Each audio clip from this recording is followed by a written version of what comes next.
چاند پر بستی بنانے کا منصوبہ سائنسدانوں اور ماہرین فلکیات کے خوابوں سے نکل کر حقیقت کی دہلیز پر پہنچ چکا ہے، اور اس کے گرد ایسی دلچسپ کہانیاں بھی بنی جا رہی ہیں جن میں حقیقت اور فسانہ ایک دوسرے سے گھل مل جاتے ہیں۔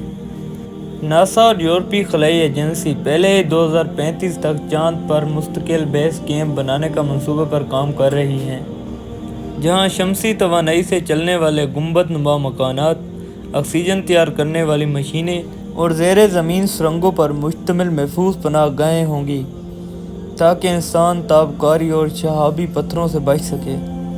لیکن دلچسپ بات یہ ہے کہ خفیہ رپورٹس کے مطابق کچھ سائنسدانوں نے دعویٰ کیا ہے کہ چاند کی گہرائیوں میں ایسی برفانی غاریں موجود ہیں جہاں پہلے ہی قدرتی آکسیجن کے ذرات پائے جاتے ہیں، اور اگر یہ سچ ثابت ہو جائے تو انسانی بستی کے لیے آکسیجن پلانٹ کی ضرورت آدھی رہ جائے گی۔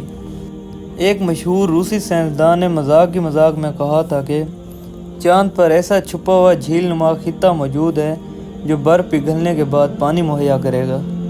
حالانکہ یہ بات ابھی تک سائنسی طور پر ثابت نہیں ہو سکی، لیکن یوٹیوبرز نے اس پر ایسی ویڈیوز بنا دی جیسے یہ جگہیں واقعی دریافت ہو چکی ہوں۔ منصوبے کے مطابق مستقبل کی بستی میں روبوٹ کسان ہوں گے جو چاند کی مٹی میں ایسی خاص قسم کی پودے اگائیں گے جو نہ صرف آکسیجن پیدا کریں گے بلکہ کم کشش شکل میں زیادہ غذائیت بھی فراہم کریں گے۔ کچھ دلچسپ افواہیں یہ بھی ہیں کہ سائنسدان چاند کے ایک حصے پر اسپیس زو بنانے کا سوچ رہے ہیں جہاں زمین کے چند جانور تجربے کے طور پر رکھے جائیں گے، لیکن جہاں پر خواب ہیں وہاں کڑوی حقیقتیں بھی ہیں۔ سب سے پہلا نقصان لاگت کا ہے۔ چاند پر بستی بنانا اتنا مہنگا ہے کہ دنیا کی کئی غریب قومیں اسے زمین پر وسائل ضائع کرنے کا نام دیتی ہیں۔ دوسرا بڑا مسئلہ تابکاری اور کشش شکل کی کمی ہے جو انسان کے جسم پر منفی اثر ڈال سکتی ہے، جیسے ہڈیوں کی کمزوری اور دل کے مسائل۔ پھر وہاں کا ماحول، نہ ہوا ہے نہ پانی، سب کچھ زمین سے لے کر جانا پڑے گا۔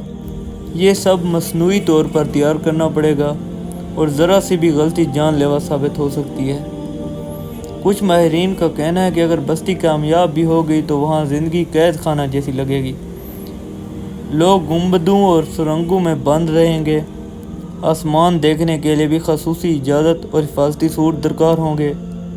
اس کے علاوہ چاند پر بستی بنانے کا سیاسی نقصانات بھی ہیں، کیونکہ بڑی طاقتیں وہاں پر قبضہ کرنے کے لیے آپس میں ٹکرا سکتی ہیں۔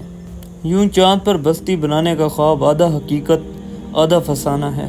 ایک طرف نئی دنیا کی کشش ہے تو دوسری طرف خطرات اور نقصانات کی لمبی فہرست۔ مجھے تو لگتا ہے کہ یہ منصوبہ اگلے 10 سالوں تک مکمل ہو جائے گا، اور آپ کو کیا لگتا ہے؟ ہمیں کمنٹس میں بتائیے۔